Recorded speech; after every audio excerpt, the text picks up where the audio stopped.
ان کی مثال اوپر سے جو اللہ تعالیٰ موسلادھار اور مبارک جو بارش برساتے ہیں اس بارش کی طرح ہے،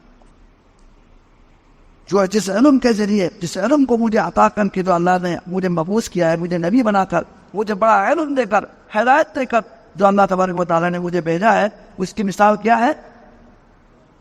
اس موسلادھار بارش کی طرح ہے۔ کمثل الغیث الکثیر، موسلادھار بارش، مبارک بارش کی طرح۔ اب ایک تو یہ سمجھ میں ہمیں لانا چاہیے، سمجھنا چاہیے کہ جو علم ہے نا، علم دین، اس سے مراد علم دین ہے۔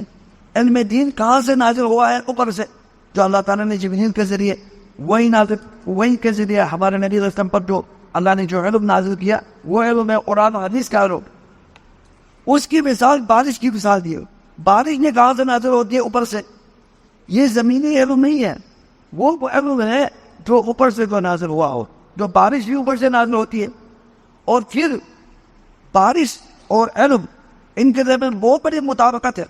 اسی علم کی وجہ سے ہمارے روح زندہ ہوتی ہے، ہمارے اندر جو صحیح اخلاق پیدا ہوتے ہیں، صحیح عقیدہ ہمارے پاس آ جاتا ہے، اور ہمارے جو اصل زندگی اسی علم سے زندگی حاصل ہوتی ہے، زندگی ہماری جو بن جاتی ہے۔ اور اسی طرح جس طرح پانی سے، اگر پانی نہ ہو تو سارے خشک ہو جائے، بارش اگر رک جائے تو سب انسان بھی مر جائے۔ انسان کی چیزوں کے لیے بارش چاہیے، پانی چاہیے۔ وَجَعَلْنَا مِنَ الْمَاءِ كُلَّ شَيْءٍ حَيٍّ، اللہ فرماتے ہیں پانی سے ہی ہم نے سب کو زندہ رکھا ہوا ہے، ہم نے سب کو زندہ کیا ہوا ہے۔ تو بارش اگر نازل نہ ہو تو انسان مر جاتا ہے، حیوانات مر جاتے ہیں، ختم ہو جاتے ہیں۔ اسی طرح اگر یہ علم بھی اس کی مثال بارشوں کی طرح ہے۔ بارش سے انسان کے جو جسم اور حیوانات کے جسم کو نشو نما ہوتی ہے، اسی طرح علم سے انسان کے روح جو کہ جسم سے بھی زیادہ قیمتی ہے، اس کی نشو نما ہوتی ہے۔ اور پھر مثال دی کہ جو بارش جو نازل ہوتی ہے، لیکن بارش نازل ہوتی ہے زمین کے اوپر۔ اب زمین کے اوپر جب بارش پڑتی ہے تو پھر ہر زمین جو نا، زمین کے تو بہت انواع و اقسام ہیں، ہر زمین ایک ہی نہیں ہے۔ ایک زمین تو اس طرح ہے تو بالکل ہی کیا ہے، بہت ہی اعلیٰ قسم کی زمین ہے، زرخیز زمین ہے۔ وہ بارش وہ اپنے اندر جذب کر لیتی ہے، جب جذب کر لیتی ہے تو پھر اس سے جو ہے کیا ہوتا ہے، سبزہ اگتا ہے، پھل اور پھول اگتے ہیں۔ ہاں، پھل اور پھول، غلجات، سب کچھ جو کچھ ہمیں حاصل ہو رہا ہے وہ زمین سے۔ اور زمین سے کہاں سے، زمین کس طرح اگاتی ہے؟ اوپر بارشوں کی وجہ سے۔ تو یہ بارش تو نازل ہو رہی ہے، لیکن بارش جس زمین پہ نازل ہو رہی ہے، زمین کی بہت مختلف قسمیں ہیں۔ ایک قسم تو بہت ہی خوبصورت زمین ہے اور زرخیز زمین ہے، اس سے تو وہ زمین خود بھی بارش سے مستفید ہوتی ہے اور لوگوں کو بھی فائدہ پہنچا رہی ہے۔ میں زمین سے خود بھی پانی جذب کرتی ہے اور اس سے وہ سبزہ اگتا ہے اور لوگوں کو فائدہ ہو رہا ہے۔ ہاں، ہمارے سارے خوراک تو یہاں سے تیار ہو رہا ہے، تو وہ اعلیٰ زمین ہے۔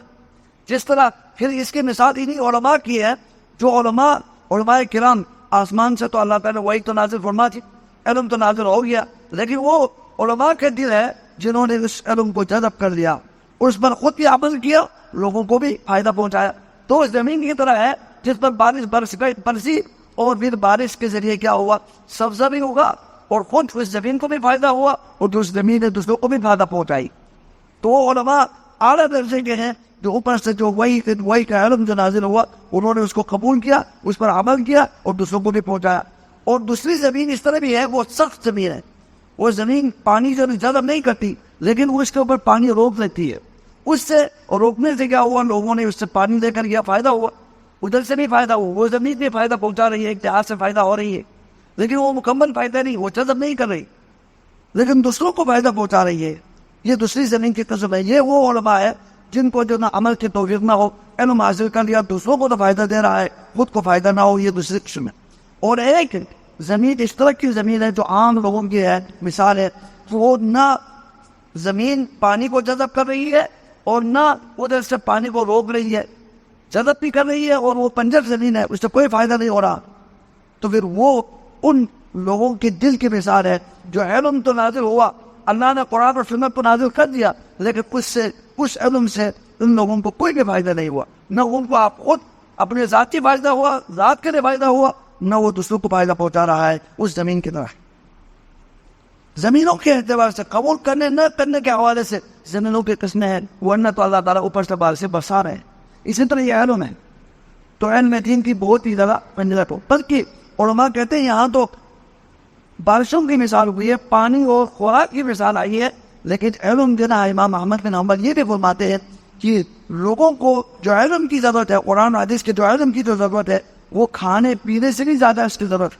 کھانے پینے تو انسان صبح کھا لے، شام کو کھا لے، ایک ٹائم بھی کھا لے تو انسان مرتا نہیں ہے، 2 ٹائم کھا لے تو کافی ہو جاتا ہے، 3 ٹائم کھا لے تو کافی ہو جاتا ہے، اس کو جو ہے وہ حاجت پوری ہو جاتی ہے. لیکن علم کی حاجت لوگوں کے لیے جو ہے کھانے پینے سے بھی زیادہ ہے، کھانے پینے سے بھی زیادہ ہے. کیونکہ علم کی تو ضرورت ہوتی ہے، ہر سانس پر علم کی ضرورت ہوتی ہے کہ ہم اللہ تعالیٰ کا شکر ادا کریں، اور ہر قدم قدم کے اوپر ہمیں علم کی ضرورت ہوتی ہے کہ ہم کس طرح ہم قدم رکھیں، کس طرح کام کریں، کس طرح ہم دنیا میں زندگی بسر کریں، کس طرح عبادت کریں. اور علم کی ضرورت انسان کا سانس کے برابر علم کی ضرورت ہے، سانس کے حساب سے علم کی ضرورت ہے، جبکہ کھانے پینے کی ضرورت تو دن میں